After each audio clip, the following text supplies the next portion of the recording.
오늘은 함께 읽으신 마태복음 19장 13절에서 30절 말씀을 중심으로 마태복음 강의 70번째 시간으로 내 인생의 결정적 순간이라는 제목의 말씀으로 잠시 은혜를 나누겠습니다. 여러분, 소돔과 고모라가 심판을 받을 때 하나님께서 천사를 보내서 롯의 가족들을 구출해 주셨지 않습니까? 그 천사들이 롯의 가족들을 이끌고 나올 때 한 가지 주의사항을 알려주셨죠.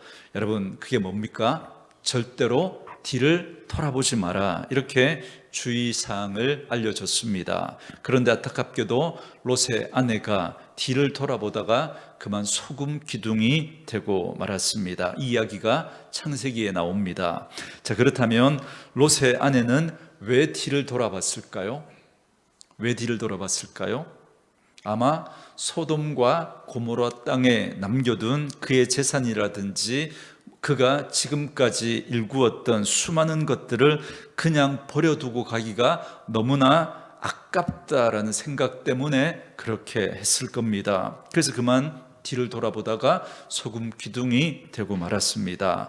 이미 이 이야기의 결말을 다 알고 있는 우리들의 입장에서 보면 그 남은 재산이 뭐라고 자기 생명과 그걸 바꾸냐, 이 어리석은 사람아, 우리는 그렇게 생각하기 쉽습니다. 그런데 만약에 저와 여러분들이 이것하고 비슷한 상황이 우리 인생에 벌어지게 된다면 여러분들은 어떤 결정을 할 것 같습니까?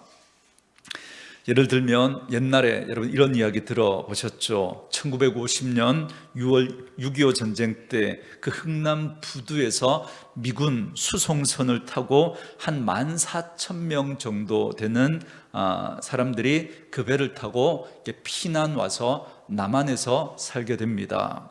그런데 그 순간에 그 배를 탈 것인가 말 것인가, 여러분, 거기에 그 한순간에 그 결정이, 그 배를 탔던 사람은 남한으로 와서 이렇게 자유로운 삶을 살아가게 되었고요. 그 배를 타지 않았던 사람은 이제 북에 남았다가 굉장히 큰 고초를 겪기도 하고 심지어 죽는 사람도 많이 있었습니다. 만약에 여러분들이 그 순간이라면 이제 이 배를 타고 그죠? 남한으로 가면 어떻게 될지 자기도 몰라요. 그죠? 그 순간. 그런데 이걸 배를 타고 가자니 이 북한에서 그동안 그죠? 자기가 이 북한 땅에서 살면서 남겨놓았던 그런 많은 것들이 있지 않겠습니까? 탈 것인가 말 것인가. 여러분, 그 결정이 그들 인생을 완전히 바꾸어 놓았습니다. 만약에 그 순간에 내가 집에 금시계 두고 왔는데 그것 때문에 안 되겠다, 이렇게 했던 사람은, 그런 분들이 있다면, 만약에 그 금시계 하나 때문에 그죠? 결국은 자유를 얻지 못하고 이렇게 어려움을 겪는 그런 분도 있었을 겁니다. 이런 상황들이 우리 인생 가운데도 있을 수 있지 않겠습니까? 많은 분들이 이렇게 이야기할 겁니다. 그건 그때 가봐야 알 것 같습니다. 우리 순간에 그런 결정적인 순간이 온다면 지금은 모르겠고 그때 가봐야 알겠습니다. 그런데 여러분, 중요한 그 결정의 순간, 내가 어떤 길을 선택할 것인가 라고 하는 그 중요한 결정은 그 순간, 그 몇 초 만에 하는 게 그 몇 초 상간에 하는 것 같지만, 사실 지금 내가 어떤 생각을 하면서 살아가고 있는가. 여러분, 내 인생에 내가 중요하다고 여기는 것이 무엇인가, 그거 우리가 어떤 가치관을 가지고 있느냐에 따라서 여러분 그게 결정이 되어집니다. 그러니까 그때 갑자기 결정되는 게 아니라 사실 지금 이미 다 결정이 되어 있는 것입니다. 오늘 우리가 읽은 이 본문의 말씀에 보면 한 부자 청년이 예수님을 찾아와서 대화를 나누는 이야기가 나옵니다. 오늘 본문에 나온 것처럼 이 청년은 부자였고 아주 젊은 청년이었습니다. 그리고 같은 내용을 담고 있는 누가복음에 보면 이 청년은 부자일 뿐만 아니라 관리였다라고 그렇게 이야기합니다. 그러니까 아주 젊은 나이인데 많은 것을 이룬 사람인 거죠. 부자인데다가 관리라고 하는 높은 지위도 가지고 있었고, 그리고 젊음도 가지고 있었습니다. 그런데 보통 이렇게 많이 가진 사람은 그냥 눈앞에 있는 그 즐거움을 따라가기 바쁠 텐데, 그런데 놀랍게도 이 청년은 영생에 대한 관심도 있었습니다. 그래서 굉장히 생각이 깊은 청년이었던 거죠. 그래서 이 영생에 관한 관심을 가지고 누구에겐가 물어보러 갔는데 놀랍게도 예수님을 찾아간 겁니다. 그 당시에 여러분 랍비들 많이 있었지 않습니까?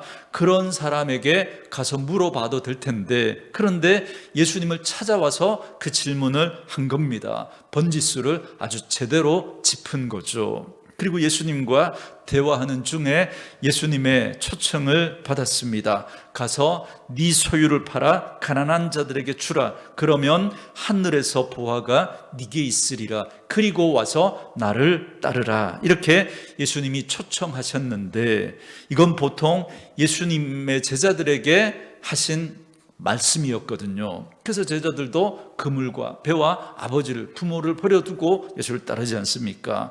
그러니까 이 사람은 지금 예수님의 제자가 될 수 있었던 아주 엄청난 기회를 맞은 겁니다. 여러분, 예수님이 아무나 보고 따르라고 말하지 않거든요. 그러니까 이 사람은 지금 막 너무 좋은 걸 다 가지고 있습니다. 젊음과 재산과 관리라고 하는 높은 지위에다가 게다가 영적인 관심을 가지고 예수님을 찾아온 거예요. 그리고 예수님으로부터 제자가 될 수 있는 초청까지 받았습니다. 그런데 이 이야기의 결말은 굉장히 안타깝습니다. 그는 예수님의 초청을 끝내 거절했습니다. 그리고 굉장히 깊은 근심을 하면서 그냥 돌아가 버렸다라고 하는 게 오늘 본문의 내용입니다. 자, 우리는 오늘 이 청년의 이야기를 그냥 옛날에 이런 사람이 있었구나라고 하는 이런 생각만으로 지나가시면 안 되고요. 이 청년이 뭘 지금 잘못하고 있는지를 좀 우리가 살펴볼 필요가 있습니다. 여러분, 공부를 잘하는 아이들 있잖아요. 그런 아이들의 특징이 있는데 그 아이들을 보면 오답 노트라는 걸 가지고 있습니다. 여러분, 오답 노트가 뭔지 아십니까? 자기가 틀린 문제를 그 오답 노트에 적어두는 겁니다. 왜냐하면 사람들은 틀린 걸 자꾸 틀리거든요. 그래서 오답 노트를 따로 딱 적어뒀다가 나는 이걸 왜 자꾸 틀릴까? 뭘 자꾸 틀릴까? 그걸 보면서 공부를 하다가 보면 그 틀린 것에 대해서 분명한 해답을 찾게 되고, 그러면 그런 비슷한 유형의 문제들이 나와도 이제 다시는 틀리지 않고 정답을 맞출 수가 있습니다. 그러면 오늘 이 청년은 우리에게 그런 면에서 오늘 이 청년은 우리에게 오답 노트를 제공해 주고 있다라고 말할 수 있습니다.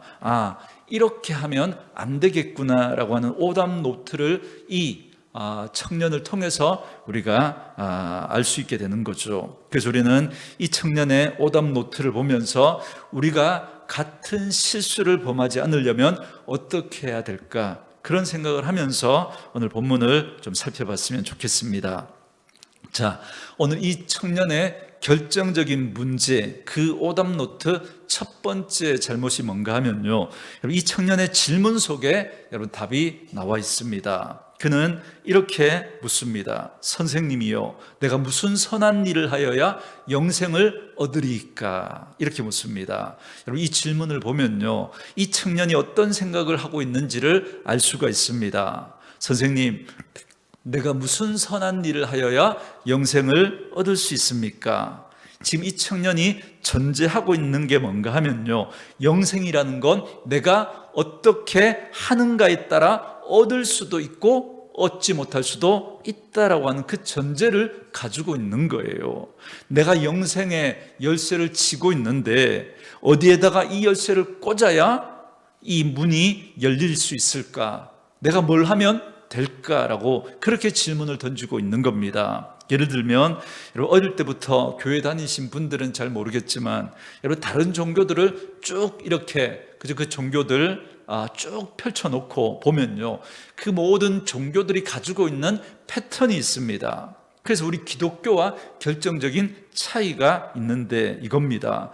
다른 모든 종교의 특징은 뭔가 하면요, 인간이 무엇인가를 해서 신을 감동시켜 가지고 뭔가 얻어내는 그런 종교의 공식이 있습니다. 그러니까 여러분, 내가 신에게 뭔가를 잘하면 그 신이 그것 때문에 감동을 받고, 그렇게 감동받은 신이 나에게 뭔가를 해주는 겁니다. 그래서 많은 사람들이 이렇게 생각하는 거죠. 어떻게 해야 천국 갑니까? 어떻게 해야 영생을 얻습니까? 어떻게 해야 구원받습니까? 라고 할 때 내가 어떻게 하는가에 따라 신이 감동을 받아서 구원을 줄 수도 있고 안 줄 수도 있다라는 겁니다. 그러니까 구원을 받으려면 내가 뭔가를 잘해야 된다는 거예요. 그래서 그 신이 그걸 보고 감동을 받아야, 그래야 구원을 주기도 하고 복을 주기도 한다라는 이 생각, 이 공식이 여러분 모든 종교들이 가지고 있는 패턴입니다. 그래서 여러분 많이 들어보셨죠? 지성이면 감천이다. 내가 정말 지성으로 신을 섬기면 신이 감동한다는 거예요. 그래서 그 신이 감동해야, 그래야 내게 구원도 주실 수 있고 복을 주실 수도 있다는 거죠. 그래서 어떤 분들은 막 3000배를 합니다. 여러분, 저와 여러분들이 3000배 안 해봐서 모르겠지만 아마 여러분 3000번 스쿼트 하는 거하고 비슷하지 않겠습니까? 아마 여기 계신 분들 정자세로 스쿼트 100번만 하면요, 아마 다리가 후들후들 거릴걸요. 다음날 여러분 제대로 걷지도 못할 겁니다. 웬만한 체력을 가지신 분들이 아니라면 이 3000배 쉽지 않습니다. 그런데 왜 그렇게 합니까? 그냥 신을 감동시켜야 되니까. 여러분, 삼보 1배 하는 거 보셨죠? 3번 걷고 1번 절하고 또 3번 걷고 1번 절하고, 여러분 이렇게 하는 거 보셨을 겁니다. 제가 볼 때 이거 신을 감동시키려고 하는 게 아니라 사람을 감동시키려고 하는 것 같습니다. 어쨌든 뭐 신을 감동시키든 사람을 감동시키든 이렇게 하면 여러분 감동을 받지 않겠냐, 이건 거죠. 이게 보통 종교인들이 가지고 있는 특징입니다. 그래서 지금 이 종교적인 공식에 익숙했던 이 청년이 주님께 찾아와서 이야기하는 거죠. 내가 어떻게 해야 하나님을 감동시키고 영생을 얻을 수 있겠습니까? 제가 뭘 하면 될까요? 이렇게 질문을 던지고 있는 겁니다. 많은 성도들이요, 나는 다른 종교인들과는 다르다라고 그렇게 생각하지만 사실 가만히 보면요, 이런 종교적인 패턴, 이런 종교적인 공식을 가지고 하나님을 섬기는 분들이 너무너무 많습니다. 내가 뭘 해야 하나님이 감동을 받을 수 있을까? 내가 어떻게 해야 구원을 받을까? 이런 생각을 많이 합니다. 그렇게 하는 사람들은 결국 어떤 함정에 빠지는가 하면, 내가 교회를 잘 나올 때는 당신 구원받을 수 있습니까? 물으면 아멘, 뭐 당연한 걸 가지고 왜 물으십니까? 이렇게 대답을 합니다. 그런데 교회를 한두 주 빠지고, 그죠? 뭐 이렇게 뭐 부부 싸움하고 뭐 이렇게 뭐 또 안 좋은 모습들 이렇게 보일 때, 그때 구원받을 수 있습니까? 그러면 갑자기 글쎄요, 뭐 이렇게 머리를 긁적입니다. 왜냐하면 구원의 근거를 누구에게 두고 있기 때문에 그래요? 나에게 두고 있기 때문에 그런 거죠. 나에게 구원의 근거를 두면 항상 이렇게 왔다 갔다 할 수밖에 없습니다. 우리의 구원의 근거는 나한테서부터 시작되는 게 아니라 하나님에게서부터 시작되는 줄 믿습니다. 여러분, 이게 작은 차이 같지만 여러분, 이 차이를 알지 못하면 우리 기독교 신앙이 이상한 종교인들과 여러분 별반 다를 게 없는, 그냥 껍데기는 기독교인데 거의 다른 종교들과 뭐 흡사한 그런 모습으로 신앙생활할 수 있습니다. 여러분, 사실 이 부자 청년이 어떻게 부자 청년이 이렇게 예수님에게 당당하게 질문할 수 있었던 이유가 바로 여기에 있습니다. 그는 워낙 가진 게 많은 사람이었거든요. 내가 가진 걸로 여태까지 모든 걸 해왔습니다. 돈도 있겠다, 젊음도 있겠다, 또 관리라고 하는 높은 지위도 있겠다. 그냥 내가 마음만 먹으면 못할 게 없다라고 생각했습니다. 그러니까 이 구원의 문제도 충분히 내가 해낼 수 있다라고 하는 자신만만한 그 마음을 가지고 주님에게 찾아왔던 겁니다. 그런데 주님이 이렇게 대답하십니다. 왜 선한 일을 나한테 물어보느냐라고 하시면서 이렇게 말씀하십니다. 선한 이는 오직 한 분이시니라. 여러분, 여기 선한 분 누구를 말하는 걸까요? 당연히 하나님이십니다. 예수님의 이 대답의 진짜 의미가 뭔가 하면요, 이런 겁니다. 내가 무슨 선한 일을 해야 영생을 얻으리까라고 할 때 예수님은 선한 분은 하나님 한 분밖에 없고, 너는 무슨 일을 더 해야 되는 게 아니라 그 선하신 하나님 앞에서 어떻게 내 삶을 살아야 되는지 고민해야 된다라는 겁니다. 그러니까 이 사람은 뭘 더 해야 됩니까? 내가 뭘 더 해야 됩니까? 거기에 강조점이 있습니다. 뭘 더하면 구원을 받을 수 있습니까? 라고 묻는데 예수님은 뭘 더 해야 되는 게 아니라 내가 지금 어떤 자세로 하나님 앞에 살아가고 있는가, 이게 더 중요하다라고 말씀하십니다. 예수님은 지금 무엇을 해야 되는가, 거기에 강조점을 두고 있는 이 청년에게 그게 아니라 신앙은, 믿음은 태도와 자세의 문제이다라고 말씀하고 있는 거예요. 그래서 제가 늘 태도와 자세에 대해서 여러분들에게 말씀드리는 겁니다. 그러니까 아직 이 청년은 이 말의 의미가 뭔지를 잘 몰랐던 것 같아요. 그래서 계속해서 이야기합니다. 예수님과 계속 대화하다 보니까 예수님께서 뭘 새로운 걸 더 하는 게 아니야. 이미 너는 뭘 해야 되는지 다 알고 있잖아. 10계명에 다 나오지 않느냐. 살인하지 말고, 도둑질하지 말고, 간음하지 말고, 거짓말하지 말고, 내 이웃을 내 몸과 같이 사랑하라. 다 나와 있잖아. 새로운 게 아니고 네가 다 아는 거야. 중요한 건 뭘 더 하는 게 아니라 그걸 어떤 마음으로, 어떤 태도와 자세로 지켰느냐, 이게 중요한 거야. 주님은 지금 이 이야기를 하고 있는 겁니다. 그런데 이 청년은 이 예수님의 말씀을 제대로 이해하지 못하고 이렇게 말합니다. 이 모든 것을 내가 어려서부터 다 지켜왔습니다. 그런데 아직도 뭐가 부족합니까? 이렇게 말해요. 여기서 이 청년의 두 번째 오답 노트가 나옵니다. 이 청년은 자기가 다 지켰다는 거예요. 자기는 100점 만점에 100점이라는 겁니다. 그럼 첫 번째 오답이 뭐였죠? 전제가 잘못됐다는 거였죠. 구원은 뭘 해야 되는가? 그런 고민들을 가지고 예수님께 물어봤던 겁니다. 그런데 예수님께서 이제 그게 아니다라고 말씀하시면서 태도와 자세를 이야기하는데 자기는 이해하지 못하고 내가 이 모든 거 다 해왔다는 거예요. 자기는 이거 다 지켜왔다는 겁니다. 자기는 100점 만점에 100점이라는 거예요. 여러분, 이 청년의 문제가 뭡니까? 100점 만점에 100점, 이걸 지금 누가 매기고 있어요? 자기가 매기고 있어요. 자기가 셀프 채점을 하고 있다는 겁니다. 여러분, 여기 계신 분들 자기 스스로에 대해서 한번 점수를 한번 매겨보면요, 나는 남편으로서, 아내로서, 부모로서 나는 몇 점일까? 한번 점수를 매겨보십시오. 어떤 분은 나는 나 같은 신랑이 어딨냐고, 그죠? 100점 만점에 난 100점이라고 그렇게 이야기하는데, 여러분, 아내에게 물어보셔야 정확한 답을 알 수 있습니다. 그죠? 근데 아내가 그 남편을 바라보면서 빵점이라 그러면요, 이 갭이 너무 크잖아요. 그죠? 이게 셀프 채점의 문제라는 거예요. 그런데 여러분, 어떤 분은 자기는 너무 부족하다고, 남편으로서 또 부모로서 자기는 50점밖에 되지 않는다, 그렇게 이야기하는데 아내에게 자식에게 물어보면 90점, 100점 이러는 거예요. 겸손한 분이죠. 그죠? 여러분, 이 셀프 채점의 한계가 이런 겁니다. 여러분, 우리 애들 중에도 그런 거 있잖아요. 한 개를 틀리고 95점을 맞아왔는데 막 울면서 내가 그걸 왜 틀렸냐고, 그죠? 내가 왜 이렇게 공부를 못하나 막 그러면서 막 속상해하는 그런 애들이 있는가 하면요, 70점 맞았는데도 엄마 나 오늘 시험 잘 봤다고, 그죠? 막 그러면서 막 이야기합니다. 자기 친구 있잖아, 누구는 50점 맞았는데 나는 70점 맞았다고 막 이야기하는 그런 아이들이 있습니다. 여러분, 그러니까 지금 이 청년이 이런 셀프 채점의 함정에 빠져 있는 거죠. 저 다 지켰는데요, 100점인데요, 이렇게 예수님에게 이야기하고 있는 겁니다.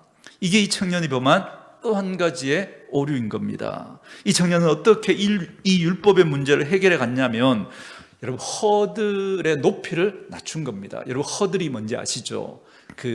허들, 경주하면 그죠? 막 달리는데 그냥 달리는 게 아니라 중간에 장애물이 있어요. 그걸 뛰어넘으면서 결승전까지 달려가야 합니다. 이제 이 높이가 뭐 어른이냐, 뭐 아이냐, 남자나 여자냐에 따라서 이 높이가 좀 차이가 있다 그래요. 뭐 그렇지만 대략 1m 내외라고 합니다. 그런데 이 청년은 이 허들의 높이를 낮춰버린 거예요. 20cm로. 그러면서 자기는 막 잘 넘어왔다고 그렇게 이야기를 하고 있는 겁니다. 저 다 넘었는데요. 이렇게 허들을 너무 낮춰버렸기 때문에 너무 쉽게 자기는 잘하고 있다고 착각을 하고 있는 거죠. 이것도 우리 성도들이 자주 범하는 오류입니다. 여러분, 신앙생활 잘하십니까? 이렇게 물으면 주일날 주일 안 빠지고 주일 성수 잘하고 나름대로 11조도 하고 헌금생활 잘하고 또 교회 봉사도 하고 이 정도면 잘하는 것 아닙니까? 스스로 굉장히 높은 점수를 주는 분들이 있습니다. 이 청년이 지금 이렇게 높은 점수를 주면서 지금 예수님과 계속 대화를 하고 있는 거죠. 그런데 지금 예수님이 이 청년에게 이렇게 말씀하시는 중요한 의도가 있습니다. 예수님은 지금 십계명을 잘 지키면 구원을 받는다라는 걸 이야기하기 위해서 이 청년과 대화하는 게 아니거든요. 여러분, 예수님의 대화의 핵심은 이겁니다. 여러분, 하나님께서 십계명을 왜 이스라엘 백성들에게 주셨을까요? 왜 십계명을 주셨을까요? 이걸 잘 지키면 구원 줄게, 열심히 지켜봐, 이 목적을 가지고 십계명 주신 거예요? 아니에요. 여러분, 예수님이 이 십계명을, 하나님이 이 십계명을 언제 주셨는가를 보면 여러분 금방 답이 나옵니다. 여러분, 십계명 언제 주셨죠? 애굽에서 종살이하고 있던 이스라엘 백성들 구원해내서 홍해를 건너고 난 다음에 그들이 간 곳이 어디죠? 시내산이죠. 그 시내산에서 뭘 주셨죠? 모세를 통해서 이 십계명을 주셨죠. 자, 구원은 언제 받은 거예요? 이미 애굽에서 나올 때 구원받은 거잖아요. 그 애굽의 모든 장자들, 그죠? 죽을 때 하나님께서 문설주에 어린 양의 피를 바르고 그 집 안에 있는 사람들, 그죠? 구원시켜 주시고, 그래서 바로가 항복하고, 그죠? 애굽에서 나오면서 구원을 받았어요. 그리고 홍해를 건너면서 이미 그들은 그죠? 구원을 받은 거예요. 그리고 나서 십계명을 주셨습니다. 그러니까 십계명은 구원의 조건이 아닌 거예요. 이걸 지켜야 구원받는다라고 그렇게 하나님께서 주신 게 아니라는 겁니다. 그럴 거면 애굽에서 이미 애굽에 있을 때 모세를 통해서 십계명 주고 그거 다 지킨 사람만 딱 골라가지고 그죠? 구원시켜야죠. 그게 아니고 은혜로 이미 구원을 주신 거예요. 그리고 난 다음에 그 은혜로 구원받은 하나님의 백성이라면, 하나님의 그 구원의 은혜와 그 감격을 아는 사람이라면 예전에 그 모습대로 그냥 살아갈 수 없다는 거예요. 하나님의 은혜로 구원받은 사람은 이제 하나님이 원하시는 하나님의 백성다운 삶을 살아가야 한다는 겁니다. 그래서 하나님께서 너 그렇게 하나님의 은혜로 구원받은 그 감격을 가지고 너희들 이런 모습으로 살아주지 않겠니? 하나님의 백성이라면 이런 삶을 살아야 한다라고 우리에게 알려주신 것이 십계명인 겁니다. 이게 바로 여러분 십계명을 대하는 사람의 기본 자세입니다. 그러니까 이걸 잘 지켜야 하나님이 복 주실 건데 안 지키면 너희들 벌 받을 거야? 이게 아니고 나에게 구원을 주신 하나님, 나에게 먼저 은혜를 베푸신 하나님, 나에게 생명을 주신 하나님, 나에게 천국의 소망을 주신 그 하나님 앞에 기쁨으로 감격으로 하나님 앞에 나와서 이제 하나님이 원하시는 그 삶을 내가 이제는 살아드리겠습니다라는 그 마음으로 십계명을 대하고 정말 그 십계명이 원하는 그 삶을 우리 살아가려고 몸부림치게 되는 겁니다. 그래서 여러분, 주님께서 어떤 마음으로 우리를 사랑하셨는지를 기억하고 그렇게 나도 하나님을 사랑하고 같은 마음으로 하나님으로부터 받은 그 사랑을 또 다른 사람들에게 흘려보내는 것, 이게 십계명의 정신이거든요. 그래서 예수님께서 6계명, 7계명, 8계명, 9계명을 쭉 이야기하시다가 네 이웃을 네 자신같이 사랑하라 이 말을 주신 이유가 바로 여기 있습니다. 이렇게 그 은혜의 감격이 흘러가야 그게 진짜 10계명을 지키는 의미라는 겁니다.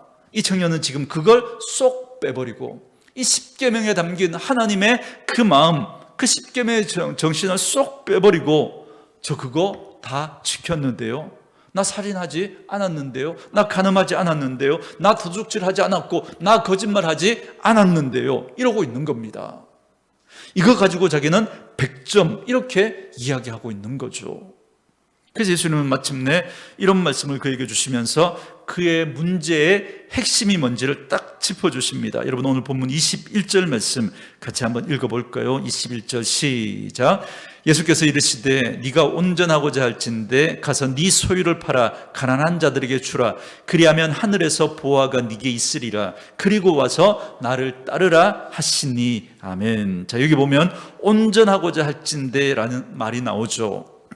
자, 왜 이 말이 나오는가 하면요, 선하신 하나님은 온전하신 분이십니다. 우리는 그 온전하신 하나님의 온전하신 사랑을 받은 자들입니다. 그래서 우리가 받은 이 온전한 사랑을 또 다른 누군가에게 흘려보내는 이런 삶을 살아가야 된다라는 겁니다. 그러니까 주님은 무슨 계명을 내가 하나 더 줄 테니까 이걸 지켜라 이렇게 말씀하시는 게 아니라 이미 다 알고 있는 계명이지만 이 은혜를 알고 이 은혜가 흘러가는 방식으로 네가 살아가야 한다라고 알려주고 계신 거예요.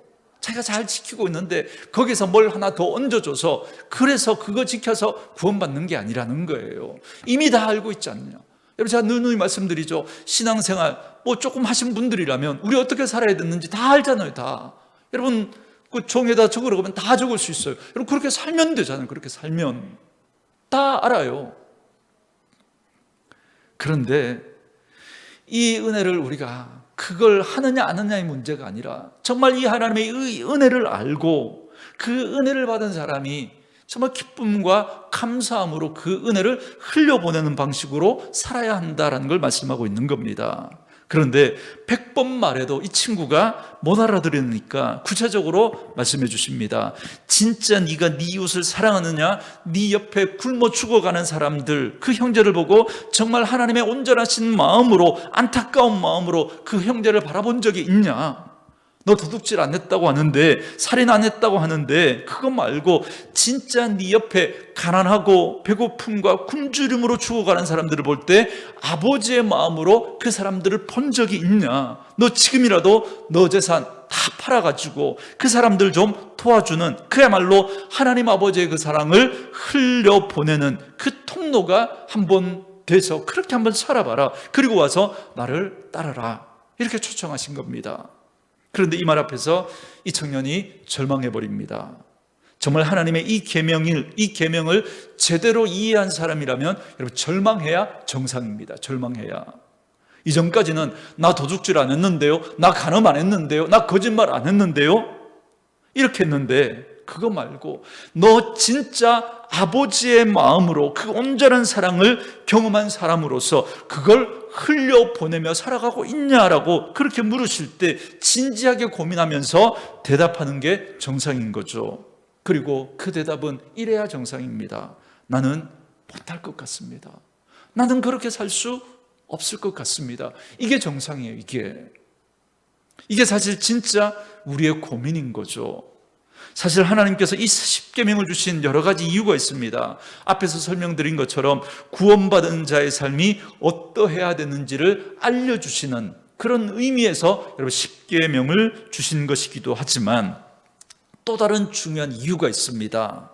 우리로 절망하게 하기 위해서 주신 거예요. 사도 바울이 이야기하잖아요. 이 율법은 모방학 선생이라고. 우리를 어디로 이끌어가는요? 예수님께로.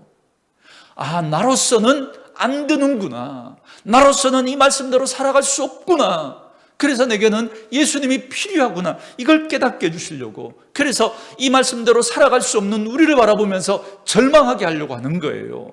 그런데 이 청년은 허들의 높이를 낮춰버리고 자기는 잘 지켰다는 거예요. 그런데 그 율법 안에 있는 진짜 그 하나님의 마음을 그죠? 우리가 안다면, 야, 이건 내가 도저히 지킬 수 없는 거구나. 이게 정상이라는 거예요. 절망해야 된다는 거죠. 내 힘과 의지와 능력과 내 결정으로서는 이게 안 되는 거구나라고 하는 그 깊은 절망감이 있어야 되는 거예요. 그리고 그 깊은 절망이 있는 사람의 그 다음 자세가 뭐냐면, 하나님, 정말 내가 하나님 뜻대로 살고 싶은데 내 마음대로 안 되네요. 내 힘대로 안 되네요. 내 의지 가지고는 안 되네요. 하나님, 저 좀 도와주세요. 이렇게 나와야 정상인 거죠. 그래서 정확하게 말하면 우리가 구원받는 것도 하나님의 은혜로 구원받는 거고, 구원받은 사람이 하나님의 말씀대로 사는 것도 하나님이 은혜를 안 주시면 안 되는 거예요. 절대 할 수 없습니다. 그래서 마침내 이 절망한 사람이 다시 주님의 십자가 앞에 나와서, 주님, 제가 제 뜻대로, 제가 정말 주님 뜻대로 살고 싶은데 안 됩니다. 주님, 저 좀 도와주세요. 이래야 된다는 거예요. 이게 정상이라는 거예요.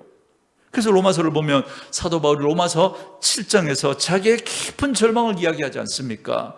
여러분, 시간이 없어서 제가 읽어드리겠습니다. 로마서 7장 21절부터 24절 말씀에 보면, 그러므로 내가 한 법을 깨달았노니 곧 선을 행하기 원하는 나에게 악이 함께 있는 것이로다. 내 속사람으로는 하나님의 법을 즐거워하되 내 지체 속에서 한 다른 법이 내 마음의 법과 싸워 내 지체 속에 있는 죄의 법으로 나를 사로잡는 것을 보는도다. 오라, 나는 공고한 사람이 로다. 이 사망의 몸에서 누가 나를 건져내랴.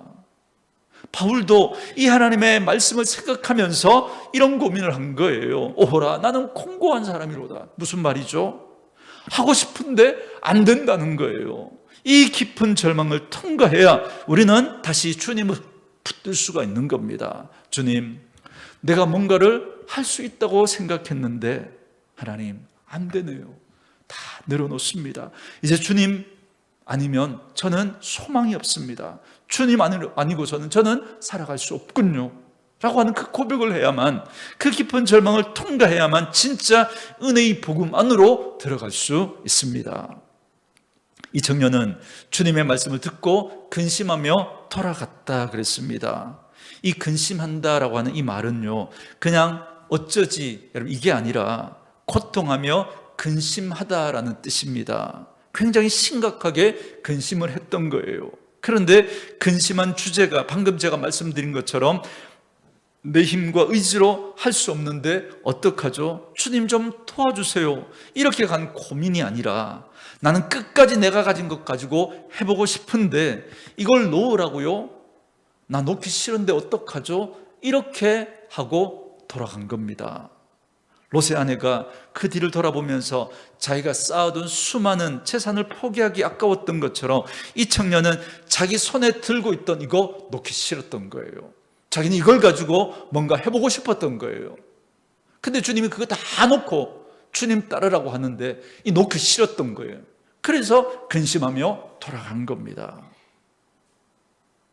이게 그의 마지막 오답 노트입니다. 마지막까지 자기 힘으로 해보려고 발부동을 쳤던 거예요. 이게 그의 마지막 오답 노트입니다. 그는 지금 주님의 제자가 될 수 있는 절호의 기회를 놓쳐버린 겁니다. 여러분, 에베레스트 산에 다 올라왔어요. 그리고 이제 한 5m만 더 올라가면 돼요. 근데 막 눈보라가 치고, 그죠? 막 이러니까 그 5m만 더 올라가면 정상인데, 야, 이 상에서 더 이상 못 갈 것 같은 거예요. 더 이상은.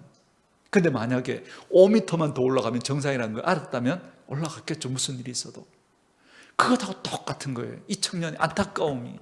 이제 5m만 더 올라가면 정상인데 거기서 고민하며 돌아갔다는 겁니다. 사실 이게 우리가 자주 범하는 실수인 거죠.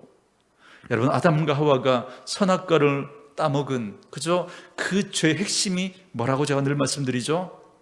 내가 하나님처럼 될 수 있다라고 하는 겁니다. 이게 무슨 말이죠? 나는 하나님 없이도 내 힘으로 얼마든지 할 수 있다는 거예요.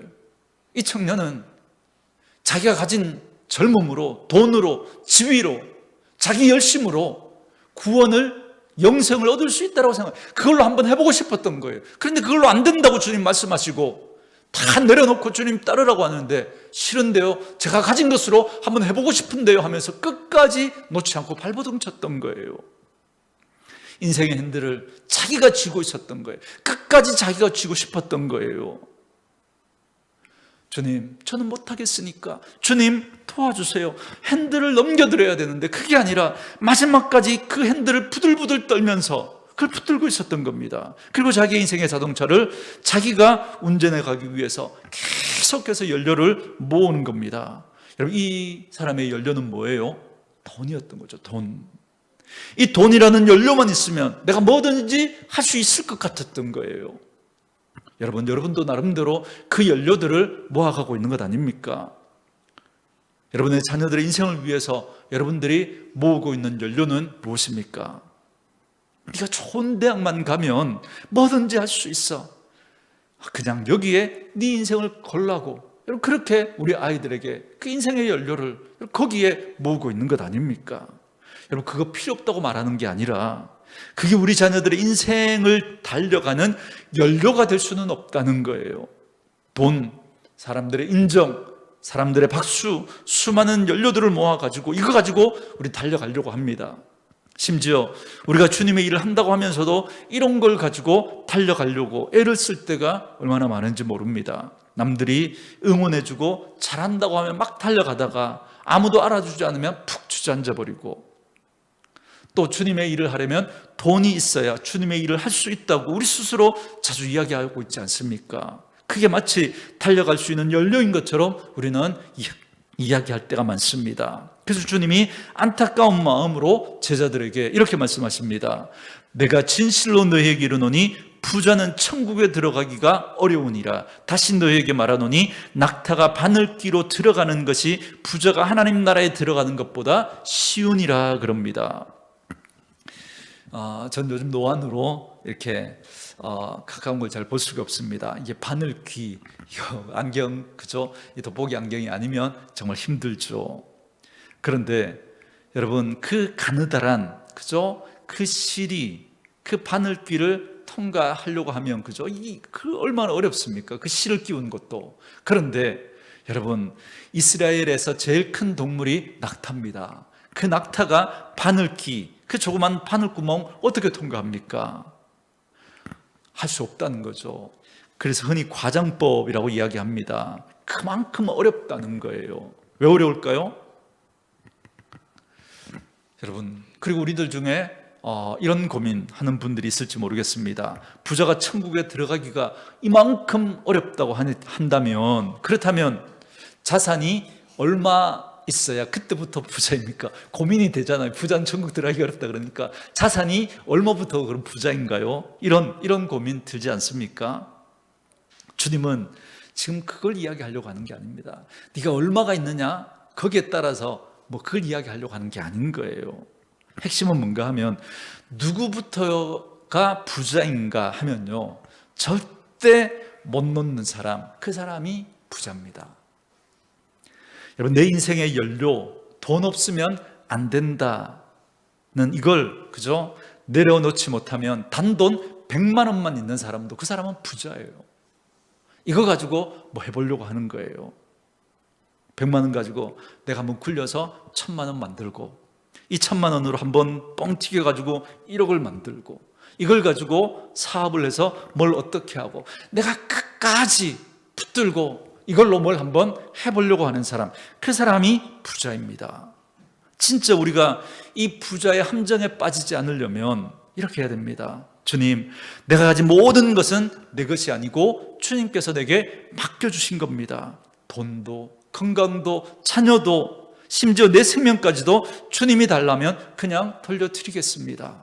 저는 주님이 나한테 맡겨주신 걸 가지고 주님 뜻대로 이걸 다 드리기 원합니다. 주님, 필요하다면 나의 젊음도 나의 생명도 주님 앞에 드리겠습니다. 이렇게 할 수 있는 사람이라면, 그가 어마어마한 재벌이라고 할지라도 그 사람은 가난한 사람인 거죠. 그래서 심령이 가난한 사람이 복이 있다고 주님이 말씀하신 거예요. 그건 돈이 많냐 적냐의 문제가 아닌 거예요. 내 인생 주님 없으면 안 됩니다. 이 사람이 진짜 가난한 사람인 거죠. 그는 정말 주님 앞에서 천국의 주인공으로 부름받을 수 있는 그런 사람이 될 수 있습니다. 그렇기 때문에 부자는 천국 들어가는 게 낙타가 바늘귀 통과하는 것보다 어려운 겁니다. 그렇기 때문에. 그런데 제자들은 오해했습니다. 그렇다면 누가 구원을 얻을 수 있습니까? 그때 주님이 아주 중요한 말씀을 하셨죠. 사람으로는 할 수 없으나 하나님으로는 다 할 수 있느니라. 그럼 하나님은 어떻게 하시는 거죠?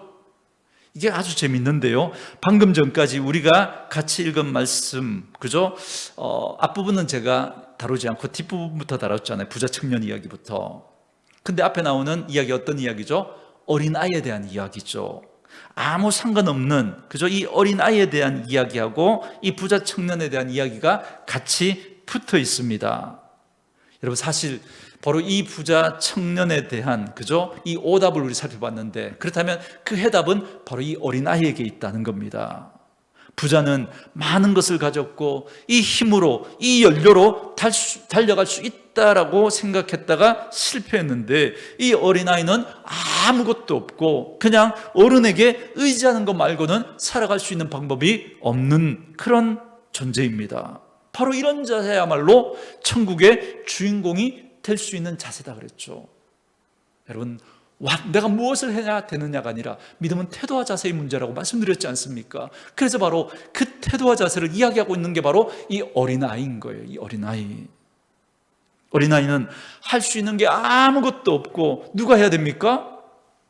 어른이 해주셔야 돼요. 부모가 해줘야 되는 것처럼 하나님이 하셔야만 그래서 된다는 겁니다. 하나님이 해주셔야만 내가 구원을 얻을 수 있고 하나님이 해주셔야만 내가 구원받는 백성답게 살아갈 수 있습니다라고 그렇게 고백하며 그 하나님, 그 주님 붙드는 그 자세가 필요하다는 겁니다. 내가 신앙생활 30년, 50년 했고 5대째 신앙생활을 하고 있고 내가 목사의 직분을 가지고 있고 장로의 직분을 가지고 있고 이런 거 여러분 갖고 주님 앞에 나아간다면 그 사람은 안 된다는 거예요. 그게 아니라 주님이 도와주시지 않으면 저는 아무것도 할 수 없습니다. 내가 들고 있다고 생각하는 그 모든 것들, 내 삶의 연료라고 생각했던 그 모든 것 내려놓고 주님 한 분 의지하고 그 주님만 따라가겠습니다. 그 사람이 진짜 주님이 찾으시는 한 사람이 될 수 있는 겁니다. 사랑하는 성도 여러분, 어쩌면 여러분의 인생 가운데서도 오늘 이 청년과 같은 정말 중요한 결단을 할 때가 오게 될 겁니다. 그런데 그 결단은 그때 가서 갑자기 하는 게 아니라 지금 여러분이 주님 앞에 이 고백을 가지고 나아가야 되고, 여러분의 인생이 이런 길로 그 가치를 가지고 그 태도를 가지고 살아갈 때, 그때 그런 순간들이 올 때 우리는 그 결정을, 바른 결정을 할 수 있는 거예요. 그렇습니다. 주님, 내 힘으로는 할 수 없습니다. 주님 의지합니다. 어린아이처럼 모든 걸 내려놓고 두 손 들고 주님 앞에 항복하고 엎드리셔야 합니다. 그럴 때 그 사람은 주님의 온전한 통치를 받게 될 것이고 영원한 천국의 주인공이 되어서 미래의 천국에 들어갈 뿐만 아니라 지금 이곳에서 그 하나님 나라, 하나님의 통치를 받으며 하나님의 나라를 경험하는 그 삶을 살아가게 될 줄 믿습니다. 여러분 한 분 한 분이 다 그런 분들 되어줄 수 있기를 주의 이름으로 축원합니다.